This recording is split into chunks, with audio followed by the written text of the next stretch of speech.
Good morning and welcome to the Post-Monetary Policy Committee press briefing. The Monetary Policy Committee of the Central Bank of Kenya met yesterday, the 6th of August 2024, and today the Governor, who is also the Chairman of the Monetary Policy Committee, will be taking us through the thoughts that the MPC had, and we'll also take your questions after that. So as is usual, the Governor will go through his presentation, and you can send in your questions through Slido. That's www.slido.com. The meeting code is #MPC0824. So without further ado, I'd like to welcome and invite the Governor of the Central Bank of Kenya, Dr. Kamau Thuge. Thank you, Wallace, and good morning, everyone. During its meeting on August 6, 2024, the Monetary Policy Committee lowered the central bank rate, the CBR, from 13% to 12.75%. The MPC noted that its previous measures have lowered overall inflation to below the midpoint of the target range, has stabilized the exchange rate, and anchored inflationary expectations. The non-food, non-fuel inflation has moderated, while central banks in some major economies have lowered interest rates in response to easing inflationary pressures, with indications that other central banks will soon embark on a similar trajectory. The Monetary Policy Committee concluded that there was scope for a gradual easing of the monetary policy stance while ensuring continued exchange rate stability. The MPC will closely monitor the impacts of the policy measures as well as developments in the global and domestic economy and stands ready to take further action as necessary in line with its mandate. The committee will meet again in October 2024. In reaching its decision, the committee considered developments in the global economy and noted that global inflation had moderated, but the pace of the decline had slowed down. Headline inflation rates in the major economies have continued to ease, but the pace of the decline has slowed down. The core inflation rate has remained sticky in the advanced economies, mainly driven by services and wage price inflation. Global inflation is expected to decline from 6.7% in 2023 to 5.9% in 2024, reflecting the impact of tight monetary policies and cooling labor markets in the US. However, the pace of decline in inflation, global inflation, has slowed down, reflecting persistence of higher than average inflation in services prices and nominal wage growth attributed to wage negotiations in some countries earlier in the year. With regard to oil prices, the international oil prices have moderated. However, an escalation in geopolitical tensions in the Middle East could result in higher oil prices in the second half of 2024. The OPEC Plus member countries met on August 1st, 2024, and reiterated the group's intention to start unwinding the 2.2 million barrels per day voluntary production cuts from October 2024. With regard to food inflation, inflation has continued to decline with the improved supply of key food items, particularly of sugar and cereals. As you can see there, the overall global food inflation is projected at -3.1%, and that reflects the decline in inflation on sugar prices as well as the cereals prices, mainly because of the improved supply in Argentina and Brazil for maize, but also the improved supply of sugar in India as well as Thailand. And the reduction in sugar prices and cereal prices offset the increase in edible oil prices, resulting in a negative 3.1 overall global food inflation. In regard to the global economic outlook, global growth continues to recover, supported by strong growth in the United States and improved growth prospects in some large emerging markets, particularly India as well as China. World economic growth is projected at 3.2% this year. This is according to the July 2024 WEO projections of the IMF, and should increase by 0.1 to 3.3% in 2025. There's strong performance by the United States, whose growth increases from 2.5 in 2023 to 2.6 in 2024, and already we've seen a fairly strong performance in the United States in the second quarter, with growth having accelerated to 2.8 from roughly 1.4% in the first quarter of this year. Similarly, the United Kingdom and also the euro area, we should expect some improvement in growth. In the United Kingdom, we should see an increase in growth from 0.1 to 0.7 for this year, and a further acceleration to 1.5 in 2025. For the Eurozone area, the growth was only 0.5% in 2023 and reflected the contraction in growth in Germany of -0.2, but that is expected to be reversed this year and to have a positive growth of 0.2, resulting in the Euro area growth at 0.7% this year, and then a further acceleration to 1.5 next year. In the case of emerging market and developing economies, China's growth has been revised upwards in the July WEO projections. Initially, it was 4.6 for 2024, and this has been adjusted upward by 0.4 to 5%. And similarly, the growth in 2025 has been adjusted upward by 0.4 from 4.1 to 4.5. India's growth continues to be very robust, having recorded a growth of 8.2 last year. This year is expected to grow by 7% and a further 6.5% next year. In the case of Sub-Saharan Africa, the growth for 2024 has been revised downwards by 0.1, and that also reflects the revised growth in Nigeria by 0.2%, so that now Nigeria is growing by 3.1 rather than the previous 3.3%. By way of comparison, Kenya's growth in last year was 5.6, and that was higher than obviously the global growth. It was higher than the advanced economies, and was also higher than the average for the emerging market and developing economies, which recorded a growth of 4.4%. And for Sub-Saharan Africa, the average growth was 3.4 compared to 5.6 in the case of Kenya. And going forward, the same pertains in 2024 as well as in 2025, where the average growth for Kenya is higher than the other regional averages.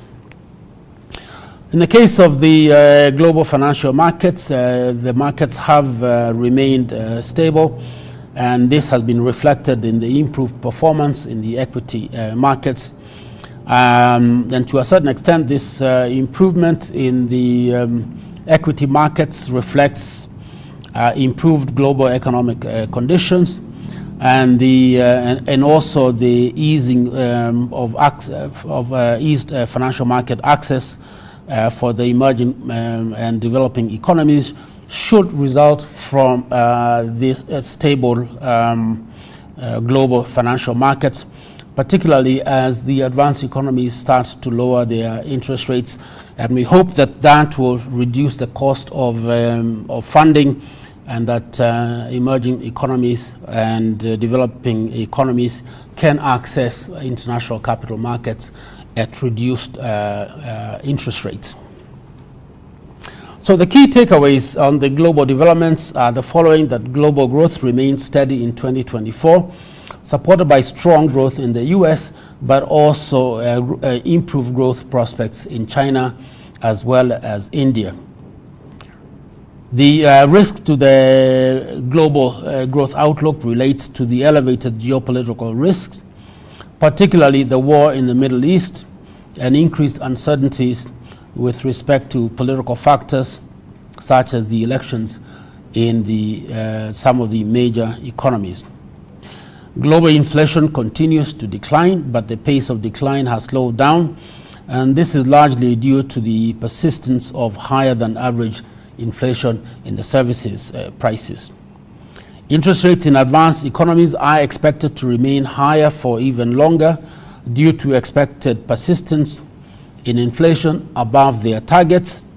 But central banks in some major economies have lowered interest rates, while the US Fed is expected to commence interest rate cuts from September 2024. And finally, Kenya's real GDP growth is expected to remain above the global sub-Saharan Africa and emerging market and developing economies averages in both 2024 and 2025. Moving to the domestic economy, the monetary policy measures that the central bank has implemented have lowered inflation, stabilized the exchange rate, and anchored inflationary expectations. Overall inflation declined to 4.3% in July of 2024 from a peak of 9.6% in October of 2022. Food prices have declined, reflecting improved weather conditions and lower international food prices, and the impact of fiscal measures implemented by the government to moderate the price increases of specific commodities. Fuel inflation has eased on account of lower international oil prices, and non-food, non-fuel inflation has moderated on account of the impact of monetary policy measures. And finally, the appreciation of the exchange rate has reduced imported inflation. Overall inflation is expected to remain below the midpoint of the target range in the near term, and this is supported by a stable exchange rate, but also improved food supply attributed to favorable weather conditions, as well as the stability in fuel prices. Turning to the components of the domestic inflation, we see that overall inflation did decline in July 2024, and this was driven by lower fuel, but also the non-food, non-fuel inflation component, and also stable food inflation. So inflation did decline from about 4.6 to 4.3 between June and July. And the main component of inflation that had the most impact was the fuel component, which declined from 6.4 to 4.5%. The food component remained unchanged at 5.6 and 5.6. And in the case of non-food, non-fuel inflation, there was a small decline from 3.4 to 3.3. In terms of the contribution to overall inflation, again, in looking at July 2024, you can see that at about 2.2 percentage points of the 4.3% inflation came from food, and 1.2% came from fuel, and about 0.9 came from the inflation in the non-food, non-fuel component. In regard to the non-food, non-fuel, this inflation had stabilized, had remained at around 3.6 from January to about April of this year. and then declined to 3.4 and remain for the 2 months, May and June, but has declined to 3.3. And this downward trajectory in inflation reflects the impact of the tightened monetary policy that the committee has taken in the last few months. In regard to the contributions to food inflation, you can see basically a turnaround. If you go back to October of 2022, you can see that most of the inflation then, of 15.8, had come from non-vegetable, and only a small percentage was coming from vegetables. But as of July, we see that actually the contribution of non-vegetable is actually negative. But most of the food inflation of that 5.6, in fact 6.1, is actually coming from the vegetables, and minus 0.5 is coming from the non-vegetable inflation. Just looking at more details on the non-vegetable inflation, you can see that the contribution of maize, wheat, milk, and edible oil prices to overall inflation has been, there's been a consistent reduction in that inflation, starting with the 3.1, these are percentage points, 3.1 percentage points in October of 2022, and that declined consistently up until August of 2023. It was still positive and then turned negative. And as of July 2024, the contribution of non-vegetable inflation to overall inflation was actually negative 1.1. The other factor that contributed to lower non-vegetable inflation is sugar prices, which again you can see that in July, compared to July of last year, sugar prices had declined by 22.3%. And as I said earlier, this reflects the increase in production in both India as well as Thailand. And this reduction in sugar prices by 22.3% has contributed to a reduction in overall inflation by minus 0.3 percentage points. Again, this is where there are some issues where vegetable inflation has accelerated between June and July. It has increased from 28.1% to 32.6%. And essentially, we see prices of onions have increased, prices of tomatoes have increased, and prices of potatoes as well, and sukuma wiki have also increased. And in a sense, this higher prices reflect the excessive rains that and floods also that were experienced in April and May of 2024, which disrupted the supply of key vegetables. Nevertheless, in the July 2024 agricultural sector survey, we have seen that the survey indicates that the prices of onions and tomatoes and other key vegetables are likely to decline in August due to improved supply following the increased domestic production. With regard to fuel inflation, that has declined further in July of 2024, and this reflected the impact of the downward adjustment in pump prices, lower electricity prices, and also reduced transportation costs. So the fuel inflation has decelerated, as I said earlier, from 6.4% to 4.5% in July. Looking forward, the July 2024 agricultural sector survey shows that most respondents expect inflation to decline or to remain unchanged in the next 3 months. So about 82% of the respondents which is an increase from 57% from the May 2024 survey. The 82% expect inflation to either decline or to remain unchanged, and only 18% think inflation will increase. And this high percentage of respondents who expect inflation to decline or to remain unchanged is because they believe that the food supply will increase with the expected harvest. There is the continued stability of the exchange rate, and also the stability in fuel prices, and possibly a reduction in pump prices.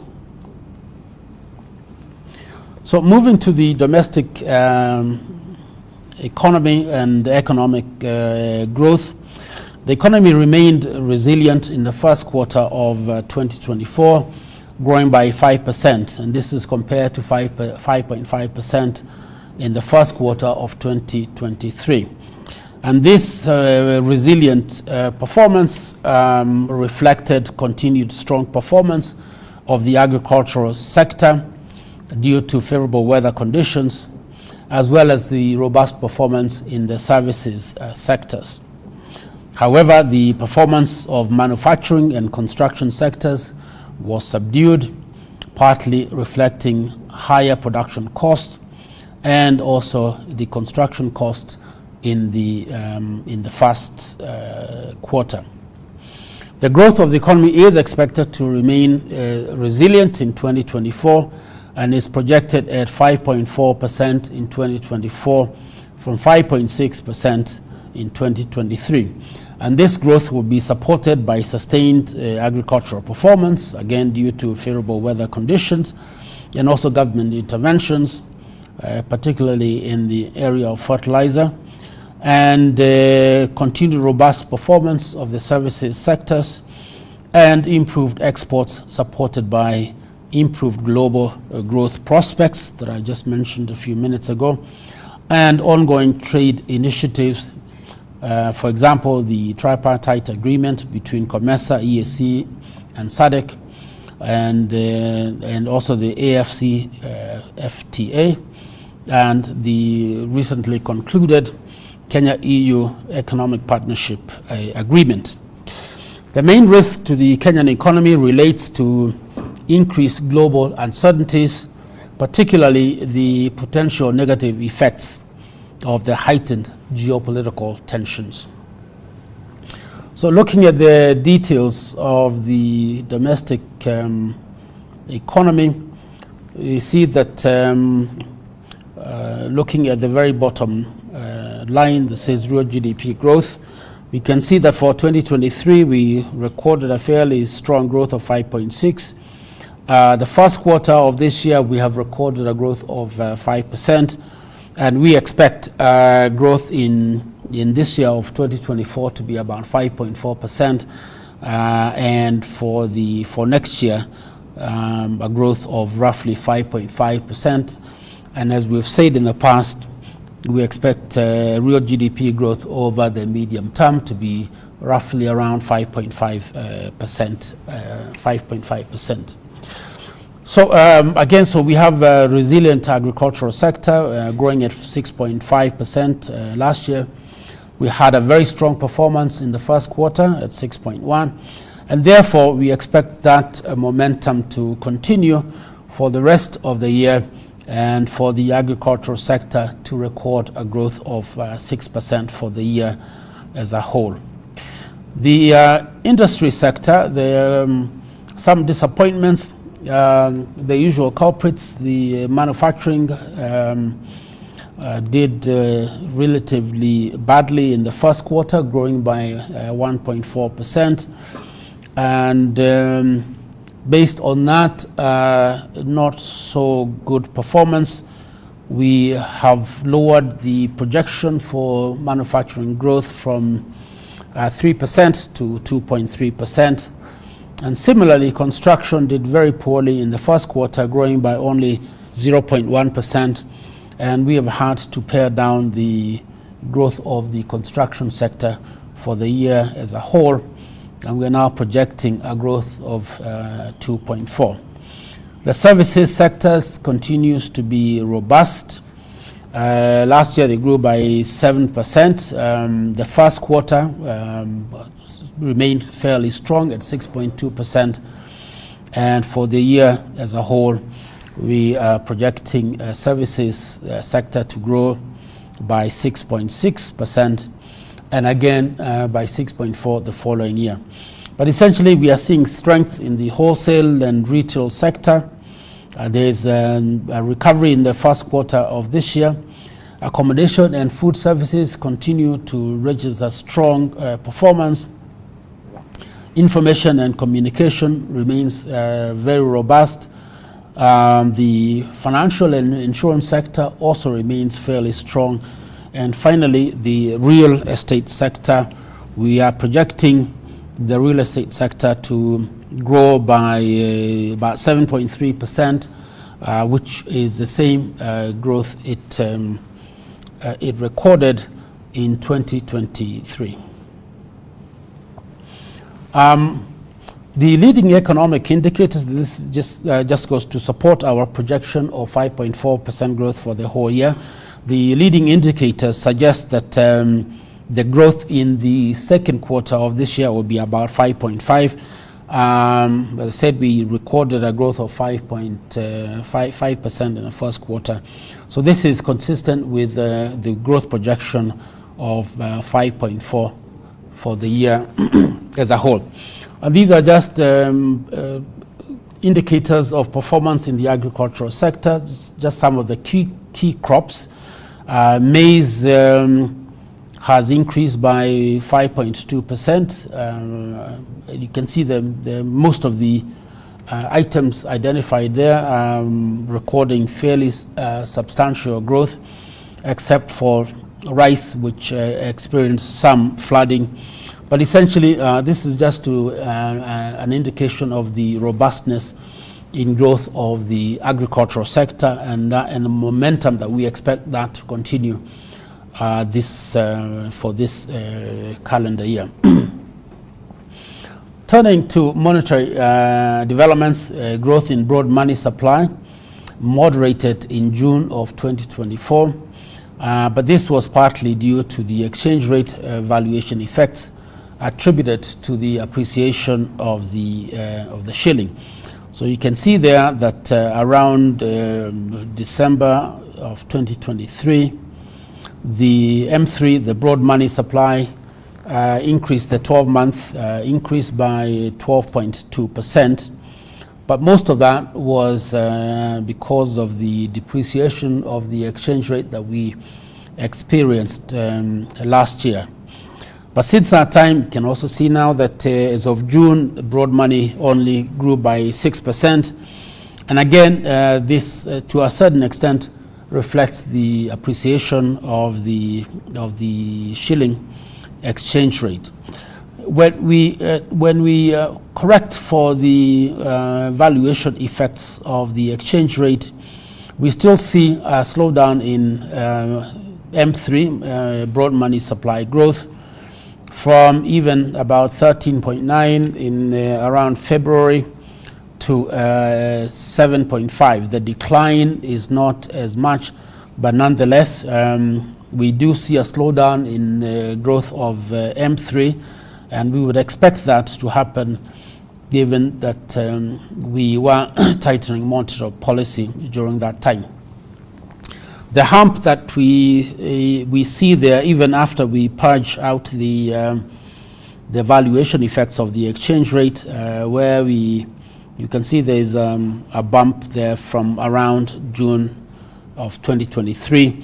That reflects the foreign exchange deposits as a result of the G2G oil agreement.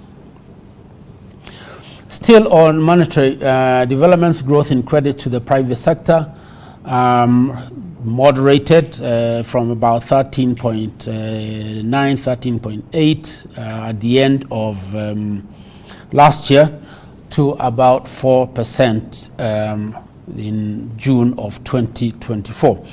Again, this the increase in credit to the private sector in 2023 reflects somewhat reflects partly the exchange rate valuation effects of depreciating exchange rate. There were some loans that are denominated in dollars, and even without any increase in credit in dollar terms, by the pure fact that the exchange rate is depreciating, results in an increase in credit to the private sector. And then similarly, in this year, you can see a significant decline in credit to the private sector from 13.8 to about 4%. Again, most of that reflects the appreciation of the exchange rate, and when we correct for the valuation effects, we still see a decline in credit to the private sector, but it is not a sharp decline as when you factor in the movements in the exchange rate. This is just another way of looking at credit to the private sector, where we just look at the local currency loans, and there you see the by the end of December, around January 2024, that credit grew by 15%, but again, owing to the tightening of monetary policy, that has decelerated to 10.2%, and the black dotted line indicates the credit to the private sector, but denominated in foreign currency. And again, you can see the sharp decline there, reflecting the appreciation of the exchange rate.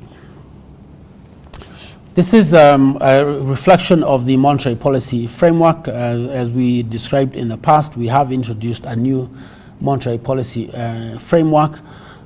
We now target inflation. And you can see from the chart on the left, where the pink, or rather the interbank weighted average rate fluctuates around, and there's no relationship between that, the interbank weighted average rate, and the CBR rate, which you can see there in blue. Until we introduce now this new monetary policy framework. And just to take you to the other chart on the right, you can see now that the interbank rate tracks fairly closely the CBR rate. So this has improved monetary policy transmission and made monetary policy much more effective. Turning to the balance of payments, the overall balance of payments deficit narrowed to US dollars 631 million in the 12 months to June of 2024, from $1 billion in a similar period of 2023. The overall deficit is projected at $1.1 billion in 2024, which should result in a reserve buildup of $662 million after taking into account the IMF financing. The current account deficit was estimated at 3.7% of GDP in the 12 months to June of 2024, compared to 4.2% of GDP in the 12 months to June 2023. And this reflected improvement in goods exports as well as remittances. The current account deficit is expected to remain stable at 4% of GDP in 2024 and also in 2025. And this is expected to reflect the improvement in exports, especially of agricultural commodities, the resilient remittances, trade and investment initiatives, as well as the recovery in imports supported by a stable exchange rate. The main external sector risks relate to the ongoing conflict in the Middle East, with a heightened geopolitical risk and global oil price volatility. these are just the details of the balance of payments, and you should be able to see the details when this is posted on the internet. So these are the depiction of the current account deficit, which has narrowed from 5.1% of GDP in 2021, and also in 2022. This narrowed to 4% last year, 2023. And this year, we expect that current account to remain broadly unchanged at 4% of GDP. And we do expect the 4% to be sustained over the medium term. And we think that this level of the current account deficit is consistent with moving towards a stronger, sustainable debt position. With regard to goods exports, they increased by 11.8% in the first half of 2024 compared to a similar period in 2023. And this growth mainly reflected increases in exports of agricultural commodities as well as re-exports. There's a detailed table on individual exported items. We can see there that the vegetables, especially for the January to June, increased quite significantly by 23%. Fruits have also increased by 19%. Tea is also doing well at 10%. So generally, if you look at the very bottom there, you'll see that total exports are doing quite well, at least for the January to June this year, with an increase before re-exports of 11.6, and when you include re-exports, the total exports are growing by reasonable 11.8%. This is the direction of tea exports. Of course, Pakistan remains our key market, followed by Egypt and the United Kingdom. Tea prices sold at Mombasa, prices have generally been higher than in the previous years. The volumes on the right-hand side, these are the quantities of tea sold at the Mombasa auction. I think if you were to add what has been sold this year compared to last year, you can also see that the volume sold is higher than the volume sold last year. So we have higher prices this year and also larger volumes of tea auctions, and therefore we expect the tea sector to perform positively for this year.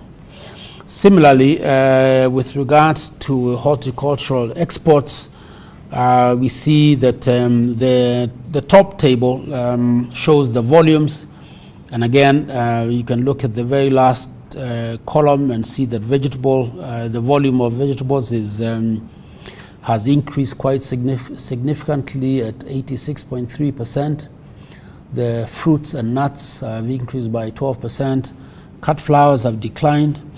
But overall, horticulture, the volume has increased by 33.3%. In terms of values, total horticulture is expected or has increased by 12.3%. With regard to the imports, these have increased in the first half of 2024. These have increased by 3.6 from 8.69 last year to $9 billion this year. And this mainly has been driven by importation of machinery and transport equipment, although also the appreciation of the shilling exchange rate vis-a-vis the US dollar, that has also helped to incentivize the importation of goods. Again, this is just a detail of all the goods that are imported. We do see a significant increase in sugar imports, But also down there below, you'll be able to see that there has been a significant increase in textile yarns and fabrics and articles, and this should help going forward in terms of exportation of textiles. And also the machinery and transport equipment recorded a fairly significant increase, and mainly the other transport equipment, which I think were locomotives for the SGR, you see a fairly significant increase of 297%. Diaspora remittances the inflows have accelerated. Last year we experienced only a 4% growth in remittances. The 12 months to June, we see an increase of 13%. And when we actually just take the first 6 months of this year compared to the first 6 months of last year, remittances have increased quite significantly at 17%. And we expect this trend to continue for the rest of the year. These are distribution of the sources of the remittances. Again, you can see that the United States, most of the remittances come from the United States. I believe about 55%. It fluctuates between 55% and 57% of all our remittances come from the United States. On tourism, we've seen the sector continues to perform very well. The total arrivals in the 12 months to June of this year increased by 27.2%. And you may recall at the end of December, the 12-month increase was 31%. So this sector continues to perform very well. We have seen some changes in the share of tourists coming from the United States, which still is the source of most of our tourists, but that share has declined slightly from 13.9% to 13.2%. And we've also seen a reduction in the United Kingdom, France, South Africa, and the Netherlands, and also Spain. But generally, the sector is performing relatively well, and we do expect that this performance to continue for the rest of the year. In terms of the usable reserves of the central bank, these have increased from 6.5 at the end of December 2023 to about $7.3 billion, and this is essentially equivalent to about 3.8 months of import cover, which is really sufficient for us to deal with any short-term shocks in the balance of payments. Looking at the exchange rate, the Kenya shilling exchange rate vis-a-vis the US dollar has strengthened by 17.7% in 2024, and this has reflected the improved foreign exchange inflows, particularly, as I said just a minute ago, of remittances, and also, of course, of exports, the impact of monetary policy measures, the impact of the recent reforms in the foreign exchange market, and the repayment of the June 2024 Eurobond. The chart to the right is a depiction of the exchange rate developments, but within the African continent. And again, you can see that the Kenyan shilling has performed, actually is one of the best performers in terms of strength vis-a-vis the US dollar globally, and also within the African continent. And you can also see the difficulties that the Nigerian economy is facing with a depreciation of significant depreciation of the naira. And this is we also see the recent reforms in Ethiopia have also resulted in a significant depreciation of the birr. The shilling exchange rate has remained stable even in the face of recent credit rating changes, and also even during the protests that we have experienced. So if you look at that development in the exchange rate, you can see that it peaked around early 2024, and broadly speaking, since about March, has remained range bound between, let's say, 129 to about 133. And this is really a reflection of market developments. There hasn't been interventions. You can see that actually we are building our international reserves.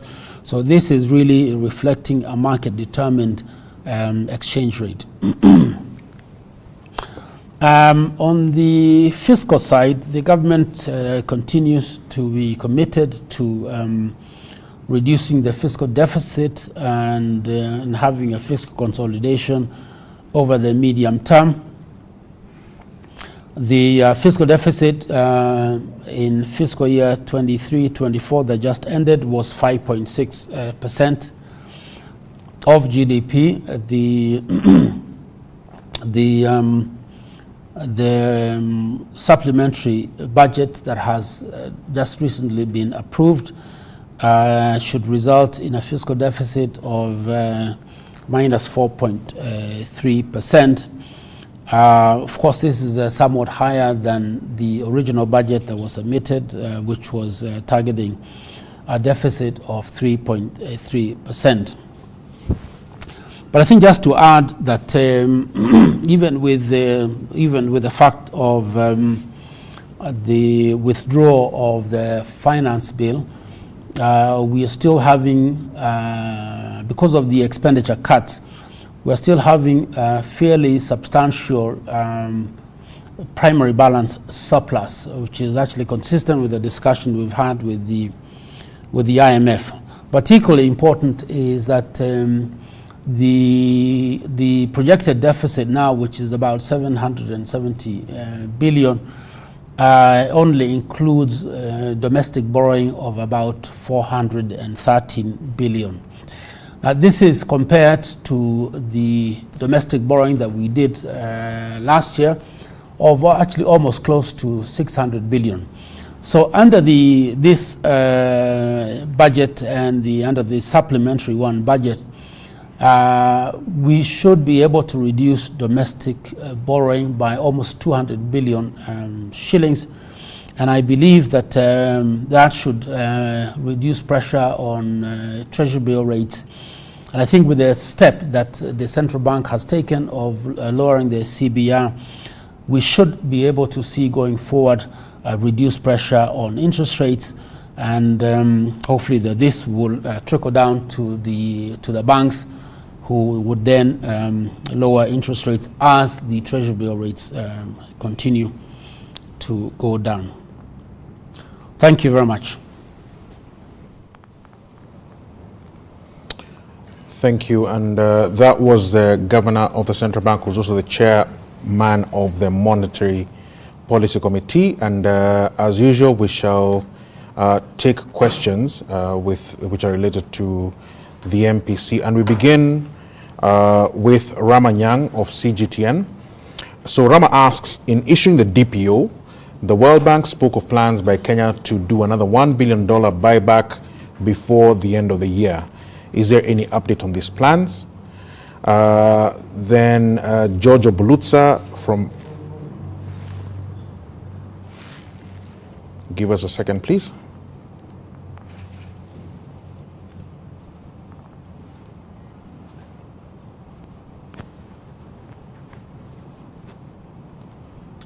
Continue.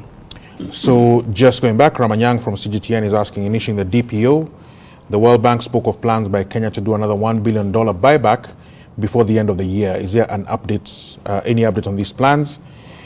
George Obulutsa from Reuters News asks, how concerned are you about falling demand for Kenyan debt at weekly auctions, and how will this impact government financing plans, and what will you do about it? Those are related questions from Zainab Hafsa of Kenyan Wall Street, asking about the undersubscriptions around the bond auctions. And finally, from Bella Genga of Bloomberg News, what's the progress in seeking a fresh IMF program when the current one ends in 2025? How much and when do you expect the IMF board to disburse under the $3.6 billion program? Thank you, Rama Nyang. Your question was whether we are going to do another $1 billion buyback before the end of the year. I believe we don't have such plans at the moment. What we are trying as much as possible is trying to talk to our development partners, both bilaterals as well as multilaterals, to get additional external financing. As I just mentioned a few minutes ago, what the current fiscal framework with the supplementary one budget has estimated roughly about almost 360 billion of external financing. Of course, that includes the proposed IMF completion of the 7th review and the other reviews. But we are in the process of seeking more external financing, and that way we can therefore reduce the access to domestic borrowing. As I mentioned earlier, this year we are projecting domestic financing of roughly 413 billion shillings, and the more we can, the more external financing and affordable financing on concessional terms, if possible, the more we can get of that, then we'll be able to reduce domestic borrowing, and then we'll really have both monetary and fiscal policy moving in tandem towards reducing domestic interest rates. I think on concerns about the falling demand for Kenyan debt at weekly auctions and how this will impact government financing plans and what we will do about it. I think, again, just as I mentioned, I think the proposed reduction in domestic borrowing should provide for lowered interest rates on treasury bills. It's still very early in the year. I really don't see that we will not be able to meet the domestic financing requirements. They are much lower this year than they were last year. So I don't really see any financing problem going forward, certainly in terms of funding the domestic financing requirements of the government. On the IMF program, I think, of course, the current program, the current ECF and EFF, and also the RSF come to an end in April of next year. Our engagement beyond that, I think, is still will have to be discussed. We have not reached any concrete decision on our engagement after the current program expires, but that will come at the right time. In terms of disbursements, we still have roughly about $1.4 billion of disbursements from the IMF to be made between now and the end of the financial year. Under the 7th review, we expect something on the order of just slightly over $600 million, and we do hope that a board meeting will be set soon so that those disbursements can be made. I think having said that, I think on the IMF, I think just to give a bit more color, I think we have done fairly well in terms of the IMF, the discussions and agreements that we've had with the IMF. Certainly in the case of the central bank, we have been able to meet all the performance criteria starting in even December of 2023. The targets we also agreed on the net international reserves for June we have met, and for December we are really on track to meet that target. I think similarly with other targets, the primary deficit, the government was able to meet the performance criteria through December. That was not the case in June. And most of the other quantitative performance criteria, whether it was guarantees or whether it was the contracting of new debt, also the guaranteeing of new debt, the government has met those quantitative performance criteria. The only one that really has been problematic is on the revenue side. We missed the target in December, and we missed the target in June. But having said that, I think the target were very high. Performance actually through June of revenues is quite. It's I think growth in ordinary revenue was about 12%, which I think is reasonable.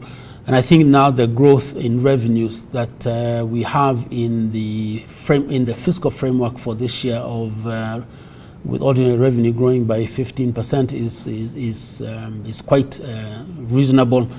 And so I do believe that going forward, we will be able to meet those revenue targets and also meet the consolidation path that should provide for achieving our debt sustainability target and our debt anchor of 55% of net present value of debt to GDP by 2028-2029. All right, additional questions. We begin with Jimmy Mbogo from CTV. So Jimmy is asking, what necessitated the changes announced by the Central Bank of Kenya on the different denominations of banknotes?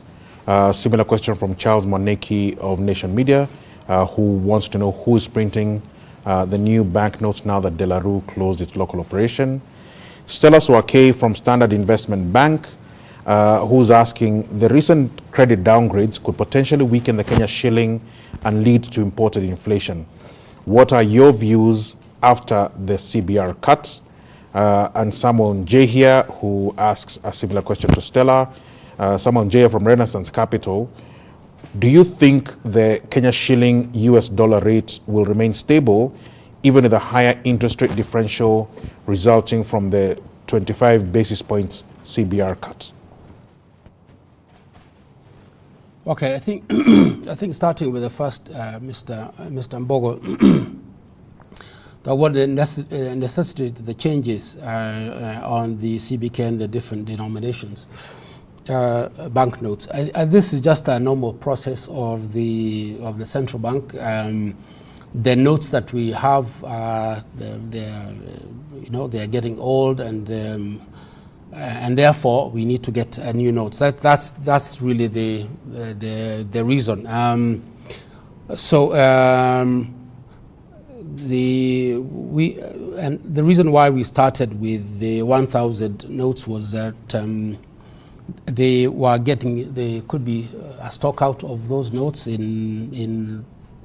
actually we are projecting there could be a stock out in around July, August, and so it was really necessary that we get new notes as quickly as possible. We've started with the 1,000, but the other ones will follow, and this is just the normal business of the central bank.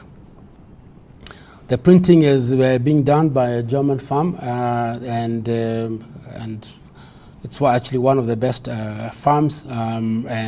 So yes.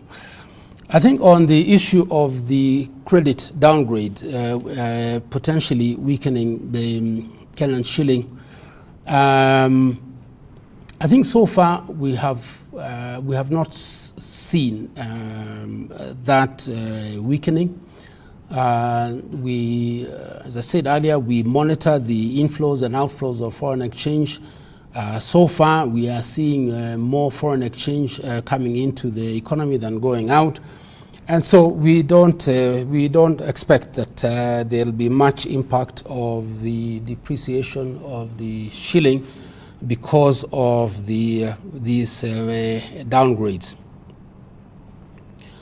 And the final question on Mr. Jehia is whether the shilling US rate will remain stable even with a high interest rate differential resulting from the 25 basis points. I think, as I said, we expect the rate to remain stable. And I also did indicate that that other advanced economies are also in the process of reducing their rates. So I don't see that interest rate differential is going to be there for a long time. The US is expected to lower their rates in September.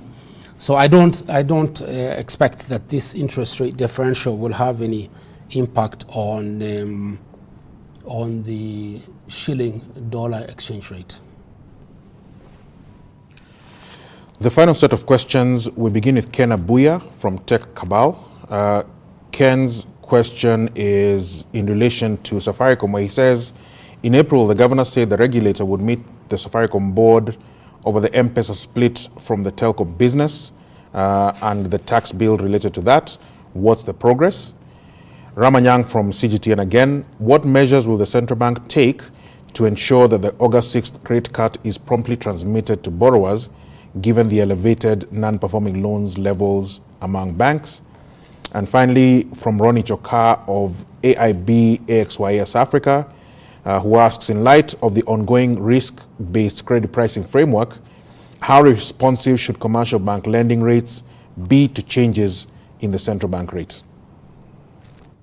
Yeah, I think on the issue of the Safaricom and M-Pesa, I think what I said that the Safaricom would have discussions with the National Treasury on this matter. I'll have to follow up on that, on where they are with regard to that specific issue.